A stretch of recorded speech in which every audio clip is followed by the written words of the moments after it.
Então, amados, vamos manter a Bíblia aberta para acompanhar a meditação, a reflexão da palavra de Deus, extraída do próprio texto bíblico. Tito 1:5, do versículo 1 ao 4, nós já vimos a saudação de Paulo a Tito, na verdade, falando sobre a vida eterna, a eleição. Nós já vimos que a eleição existe, não é? A predestinação existe, porém a predestinação coletiva. Não existe predestinação individual, pois seria uma discriminação da parte de Deus e Ele não faz isso.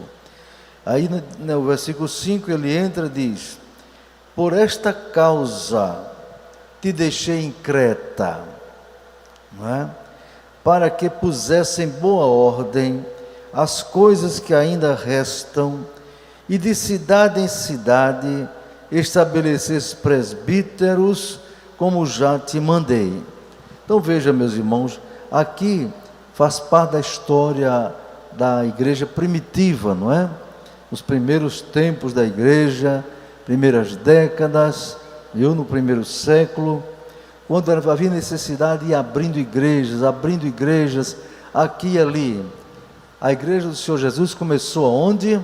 Começou lá em Jerusalém, não é? Começou lá em Jerusalém, eles estavam ali, ouviram a palavra do Senhor Jesus, não é?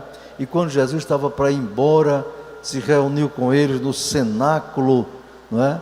E naquele lugar derramou o Espírito Santo sobre eles, e disse, não é? E recebereis a virtude do Espírito Santo que há de vir sobre vós, e ser-me-eis testemunhas, tanto em Jerusalém, como em toda a Judeia e Samaria, e até aos confins da terra. Chegou ao Parnamirim, não é? Glória a Deus por isto. Mas para a igreja ir crescendo, era necessário que em cada lugar fosse estabelecida uma organização, né? Uma estrutura mesmo que inicial, para que a igreja pudesse se estabelecer, né? De maneira organizada, de maneira certa, unida na doutrina. Precisava haver alguém que liderasse o trabalho. A igreja de Deus não pode, irmãos, ser obra de alguém que não tem a unção e a direção dele, não tem a sabedoria, a graça dada pelo Senhor Jesus Cristo. Hoje eu vi, por exemplo, vocês terem uma ideia, o que é abrir igreja. Aqui o apóstolo Paulo disse: eu deixei você, Tito, em Creta, para que colocasse em ordem as coisas que ainda restam. Ou seja, tinha algumas coisas que precisavam organizar ainda. Estabelecesse presbíteros. A igreja começou assim, não tinha pastor presidente, não tinha esses cargos eclesiásticos que conhecemos hoje, bem conhecido de nós, não é? Visando a boa ordem do trabalho. Presbítero é uma palavra grega que quer dizer ancião. Então as primeiras igrejas foram dirigidas por homens de idade, dentre o grupo dos crentes, não é? Os novos convertidos iam aceitando Jesus, iam aumentando. Então os irmãos iam vendo aquele que tinha mais idade, né, ensinando, preparando para que ele liderasse o trabalho de acordo com o ensinamento recebido. E eu dizia, hoje, um irmão dirigente de um setor mandou uma mensagem para mim, dizendo: pastor Rinaldo, dois irmãos que saíram da nossa igreja estão abrindo 2 igrejas na nossa área aqui. Agora veja a motivação e as qualidades dessas pessoas que estão abrindo igrejas. Aí ele disse, tem até um vídeo dele, esse aí saiu da nossa igreja, né, porque ele adulterou com uma irmã da igreja, cometeu adultério, separou-se da esposa e agora está com outra e vai abrir uma igreja. Pronto. Veja que qualidade de gente quer abrir uma igreja, com o nome de igreja cristã, igreja do nosso Senhor Jesus Cristo, não tem, meus irmãos, qualificações espirituais nem morais para ser um líder de uma igreja. E disse, e o outro abriu uma igreja também no bairro, não é? E chamou uma irmã aqui da igreja, olha só, e disse, se fosse para lá que ela ia ser pastora. Está vendo? Pronto. E disse, na semana seguinte, ele consagrou ela pastora. Pergunto a você, será que uma igreja desse tipo tem a aprovação de Deus, irmão? Não. No meus anos de ministério já tenho experiência. Todos que têm esses motivos, essas motivações, essas características, não prosperam. Não prospera por quê? Porque não tem a bênção de Deus, não tem a aprovação de Deus sobre tais ministérios, sobre tais igrejas. São pessoas que estão na igreja aqui entre nós, aí tem aquele desejo de ser pastor, não é? Aí vê o tempo passar, e nem é consagrado a diácono e tal, não é? Aí alguém bota na cabeça dele, rapaz, você tem condição de ser pastor, é só você abrir uma igreja. Teve um outro que era da aeronáutica, era da nossa igreja também, era da aeronáutica, aí saiu da igreja, abriu uma outra, e um irmão se encontrou com ele e perguntou, ô irmão, rapaz, você estava na igreja, abriu uma igreja agora, você acha que é bom isso? Ele também não era diácono nem presbítero, não. Sabe o que é, meu irmão? Eu resolvi abrir uma igreja, porque eu estava dando meu dízimo para as outras igrejas. Agora eu abri uma igreja, o dízimo é para a igreja que eu dirijo, para mim mesmo. Pronto. Está entendendo? Não vai não, meu irmão. Não tem a aprovação de Deus desse tipo. Mas o Paulo diz para Tito, né? Eu te deixei em Creta para pôr em ordem. As coisas de Deus, irmão, tem que ser com ordem. O apóstolo Paulo diz lá em 1 Coríntios capítulo 14, não é? Faça-se tudo com decência e ordem. Decência e ordem. Uma coisa decente, uma coisa que é recomendável, uma coisa que não escandaliza, não é? Por isso que eu não aprovo, porque não tem base bíblica, aquela história de sair correndo na igreja, entendeu? De maneira desequilibrada, desesperada, correndo, rodando, rodopiando, aquilo não é decente. Aquilo não é decente, não é? Põe em boa ordem, não é? E estabelecer presbíteros, como já te mandei. Olha, estabelecer presbíteros, como te mandei, quer dizer, da forma que eu mandei você abrir presbítero. Aí vem as qualidades daquele que pode ser o presbítero. Aqui está, e essa mesma qualidade, essas qualidades aqui são em torno de 14, não é? São as mesmas de 1 Timóteo, capítulo 3, tem as qualidades do bispo, a qualidade do presbítero. Aí vem aqui as qualidades, aquele que seja irrepreensível, aquele que seja irrepreensível. O que quer dizer irrepreensível, irmãos? O que quer dizer uma pessoa irrepreensível? Irrepreensível quer dizer que não faz nada que seja repreendido, que possa ser acusado. Irrepreensível, o que quer dizer? Sinônimo de íntegro. Sinônimo de íntegro. Aquele que foi irrepreensível, aquele que for íntegro, tem integridade espiritual, tem integridade moral, não é verdade? E seja irrepreensível, não tem de ser de que acusar.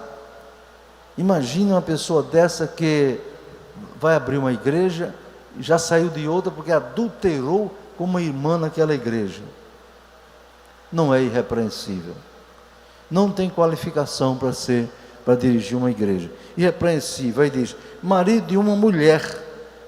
No tempo do apóstolo São Paulo, dentro do contexto do judaísmo, não é? Era permitido o homem ter 2, 3, 4 mulheres.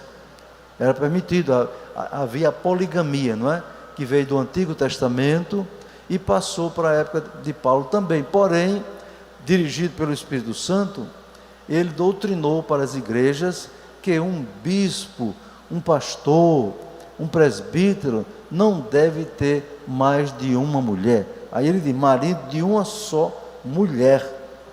Aqui está condenando a bigamia, a poligamia, não é? Marido de uma mulher, a segunda qualidade, viu? Terceiro, que tenha filhos fiéis. Aí ele cobra da família. Para ser presbítero, não pode só saber pregar, saber ensinar, não é? Não é só ser íntegro, tem que também ter autoridade sobre a sua família, não é? Saiba como criar os seus filhos. Tenham filhos, e diz aqui, ó, filhos fiéis. Filhos fiéis quer dizer filhos crentes, como o pai, né? Filhos fiéis. E diz aqui outra qualidade, que não possa ser acusado de dissolução. Os filhos do presbítero, do bispo, não podem ser pessoas acusadas de dissolução e nem são desobedientes. Já pensou? Olha a responsabilidade de quem é um líder na igreja, meu irmão. Aqui naturalmente ele está falando de filhos que estão debaixo da autoridade do pai, filhos que dependem dos seus pais. Ele não está dizendo aquele filho que casou, já é independente, e aí se desvia, vai para o mundo e bebe, se prostitui. O pai não tem nada a ver com isso. Mas ele está dizendo o filho que está na sua casa, não é? Está criado por ele, debaixo da sua autoridade paternal. Então essa aqui, primeira qualidade, irrepreensível. Segundo, marido da mulher. Terceiro, sobre os filhos. Aí ele diz, porque convém, aí ele vai explicar, porque convém que o bispo seja irrepreensível. Ele repete essa necessidade. Convém que o bispo, que é a mesma coisa que, veja só, bispo e presbítero é a mesma coisa, irmão. Tem gente que acha que bispo é maior do que presbítero, maior do que pastor, não é? Tem umas igrejas neopentecostais aí, que o líder já foi pastor, mas entendeu que precisava de um cargo maior, aí criou o cargo de bispo. Não, aqui ó, para que ele estabelecesse presbíteros, está vendo aqui o cargo? Presbíteros, aí dá as qualidades, porque convém que o bispo, mesma pessoa, convém que o bispo seja irrepreensível, quer dizer, íntegro, viu? Como despenseiro da casa de Deus. Todo mundo sabe o que é despenseiro, não é? Despenseiro, hoje você não conhece mais isso nas casas em geral, não. Despenseiro era um mordomo, era um servo da casa, não é? Que tinha a chave da despensa, não é? Na nossa casa, na casa de quem pode, tem uma despensa, uma dependênciazinha, não é, mesmo pequena, onde se coloca as comidas ali, os gêneros, ali é a despensa, não é? Como despenseiro da casa de Deus. O despenseiro é aquele que cuidava, trazia as comidas para entregar para a dona da casa, para fazer a comida na cozinha, etc. Era ele quem fazia isso. O bispo ou presbítero é um despenseiro. E por exemplo, eu sou um despenseiro, pastor Otávio é despenseiro, não é? Aqueles que têm liderança na casa do Senhor, responsável pelo ensino, são despenseiros. E qual é a alimentação que nós damos para o rebanho do Senhor? Qual é a alimentação? Quais são os gêneros? Quais são os itens, na verdade? É o que eu estou fazendo agora, é alimentando vocês com a palavra de Deus. Então Deus nos dá a chave da despensa. A despensa é na oração, é na presença dEle, é lendo a Bíblia para ter o que passar para alimentar a igreja do Senhor Jesus. Despenseiro é isso, como despenseiro da casa de Deus deve ser irrepreensível. Não está querendo dizer aqui que um bispo, um presbítero, um pastor, tem que ser perfeito. Ninguém é perfeito, irmãos. No sentido pleno da palavra, ninguém é perfeito. Paulo diz que nós somos perfeitos em Cristo, nele. A nossa perfeição é a dele, não é a nossa. Então, mesmo o bispo, o pastor, o presbítero sendo íntegro e irrepreensível, ele pode falhar, ele pode errar. Isso não quer dizer que ele tem o direito de errar ou de pecar, não, mas ele pode eventualmente cometer uma falha, né? E se a falha for uma falha que não se configure pecado condenado pela palavra de Deus, né? Como diz João, pecado para a morte, isso não vai desqualificar o líder da igreja, o presbítero, o bispo, o pastor, não é? Existem falhas na vida da gente que você comete até às vezes sem perceber, entende? Então convém que ele, como despenseiro, seja irrepreensível. Uma outra qualidade, não soberbo.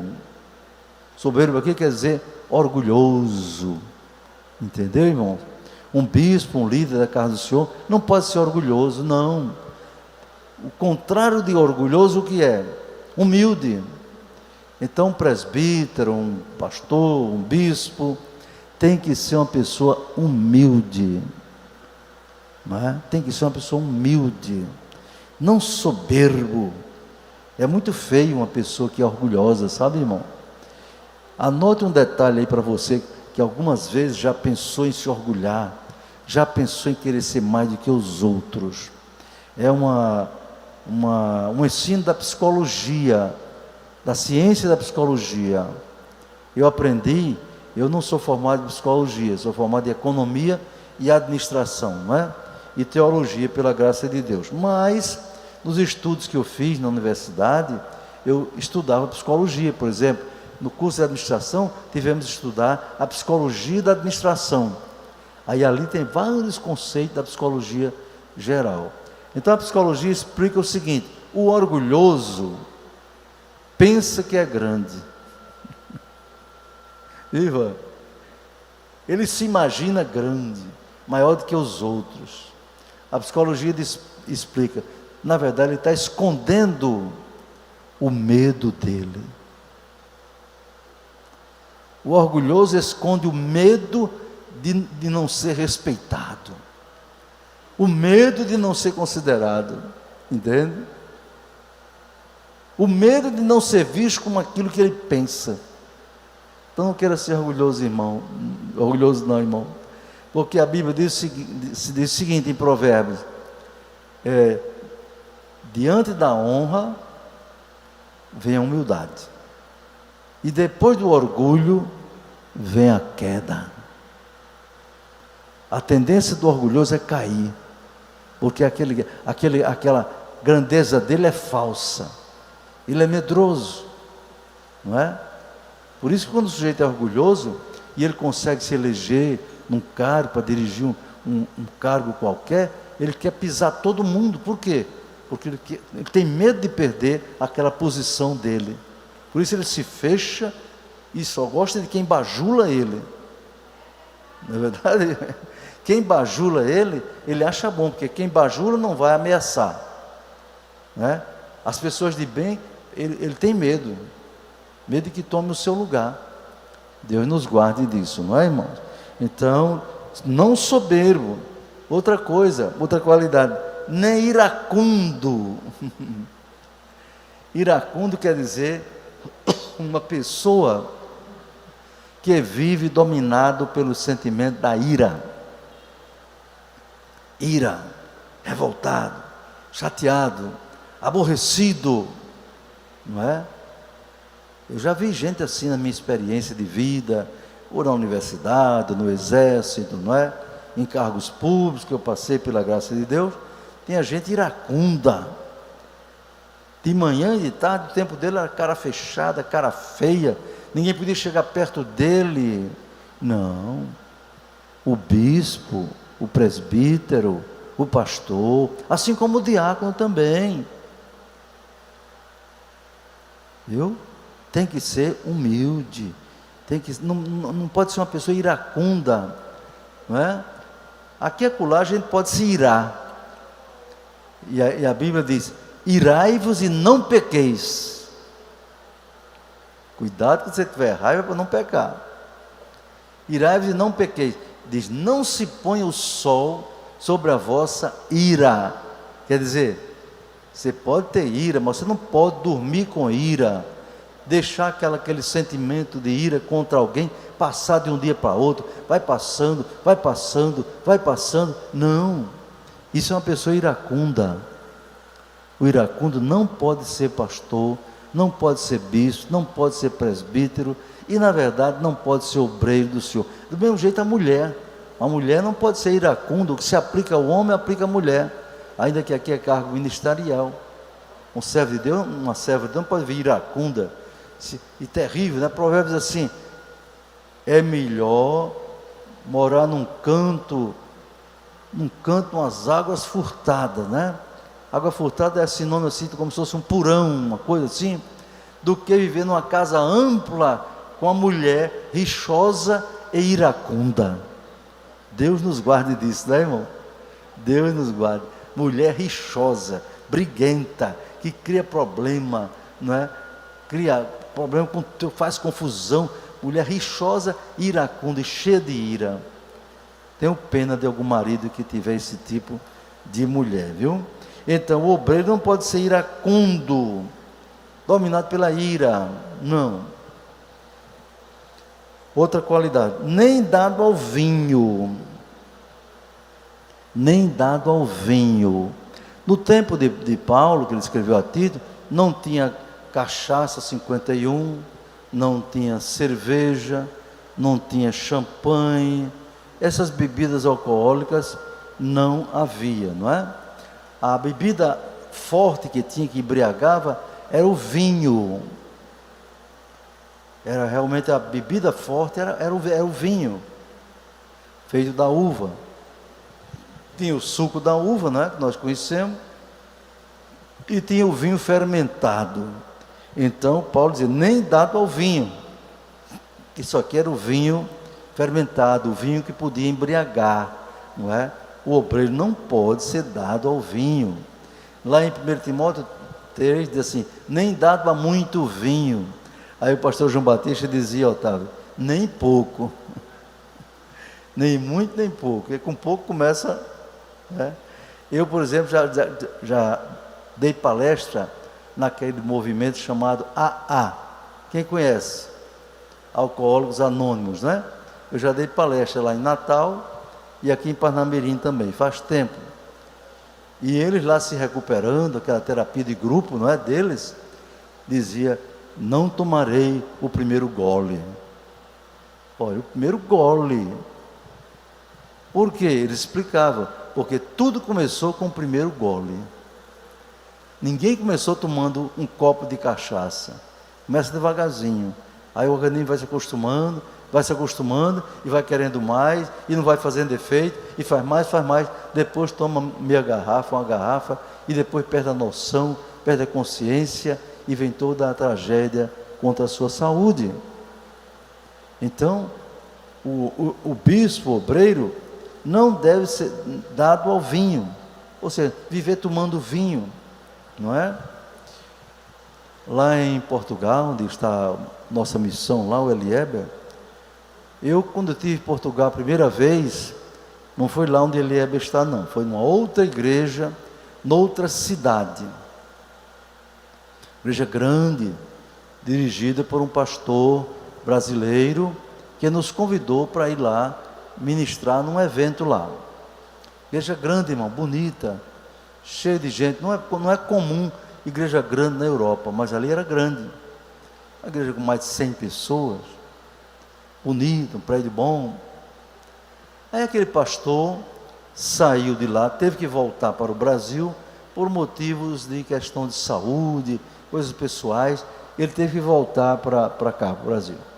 Aí a igreja mandou um outro pastor mais novo para lá, substituir aquele irmão.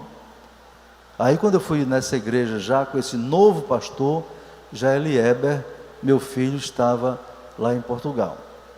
Vamos lá pregar, pregamos. E aquele pastor, irmão, pensa numa pessoa carismática, pessoa que tem carisma, que tem dom, acolhedor, não é? Com todas essas qualidades aqui, entendeu? Todas essas qualidades, um homem humilde, bem dado a todo mundo. Eu notei que ele estava na igreja, né? Aí chegando aquele irmão lá do povo, ô irmão fulano, nunca mais lhe vi aqui, ô que prazer e tal, ô minha irmã, nunca mais lhe vi. Ele era uma pessoa assim que prestava atenção, quem é que estava chegando na igreja e tal. Mas na Europa tem um negócio interessante, que lá faz frio. Portugal agora começou a esfriar. De outubro vai esfriando, agora ainda está bom. Aí quando chega dezembro para janeiro dá até 0 graus, frio tremendo. Então as pessoas têm que se agasalhar muito, não é? E lá tem um costume das pessoas tomarem vinho para esquentar, na época do frio mesmo, não é? Então para eles lá, tomar um copo de vinho, meio copo de vinho, é comum, é normal. Embora em nossa missão a gente orienta que os nossos não tomem, para evitar problema. Pois bem, então aquele pastor mais novo, preste atenção, começou a gostar do vinho português. Uma taçazinha, depois do culto, né, no restaurante, com os irmãos, tomando, depois de uma taça vai com um copo, e lá vai, e foi gostando do vinho. Quando foi um dia, uma pessoa da igreja que o enviou, né, estava jantando com ele, e aquele pastor se empolgou e bebeu vários copos de vinho e começou a dizer besteira. O homem perdeu a consciência de que era um pastor e precisava ser irrepreensível. E começou a dizer bobagem, disse coisas que um pastor não podia dizer. E aquela representante do pastor disse para ele: pastor, o pastor fulano de tal, que o senhor mandou, está se embriagando. Chega a se embriagar. E disse lá algumas coisas que ele disse que eu não vou dizer aqui. Resultado, a igreja que o enviou, tirou-o do pastorado, excluiu ele da igreja. Aí ele foi para outra igreja e se abrigou para lá. Sabe o que é isso? Não obedeceu o que está aqui, nem dado ao vinho. Vinho aqui que para nós hoje seria qualquer tipo de bebida alcoólica. Não precisa, irmão. E se eu fosse Paulo, depois do que eu sei, Amanda, viu? Eu teria escrito, nem refrigerante. Eu teria nem dado ao vinho, nem ao refrigerante, porque é veneno. Eu mandava escrever assim. Meus irmãos, quem quiser que tome, não é pecado não, viu? Agora, saiba que você está comprometendo a sua saúde. E se você é mulher, minha irmã, se prepare que a osteoporose vai lhe pegar mais cedo e mais forte, viu? Porque o gás que tem, as substâncias que tem nesses refrigerantes, qualquer um, elas são destruidoras, não é? Do organismo, de fígado, aparelho digestivo, de osso, de tudo. Não é de uma vez não, é lentamente.